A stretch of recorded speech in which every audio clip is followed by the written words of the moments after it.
दर्शन नमस्ते हजुरहरू, दर्शन नमस्ते है। खाना खानुलाई अब तयारी हुँदैछु। यहाँ खाना लिएर आएँ, अब यसमा पनि हाल्छु भोलिलाई। अनि खाना खानुको लागि तयार हुँदैछु। अब यही हो मेरो जिन्दगी। यहाँ छ मेरो बसाइ।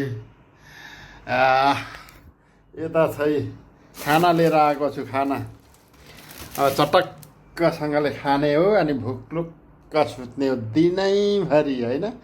दिनमा बिहानको 6 बजे गएर 7 बजे आइन्छ। थकान पछिको खुसी भाग 4 तपाईँहरूसँग सेयर गर्दैछु।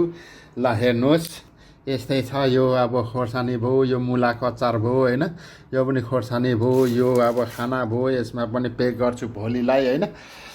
त्यही भएर अब खाएर खुग्लुक्क सुत्छु अनि भोलि फेरि बिहानै ड्युटीमा जान्छु।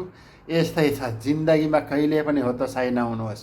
सधैँ सरल र सभ्य रहनुहोस्। आफ्नो भविष्यलाई सम्झेर दुःख सुखसँग सङ्घर्ष गर्नुहोस्। एक दिन सफल मिल्छ र सफलता मिल्छ र तपाईँ खुसी हुनुहुन्छ। र जहिले पनि म भन्ने गर्छु, स्वस्थ रहनुहोस्, सुख रहनुहोस् है त। बाई।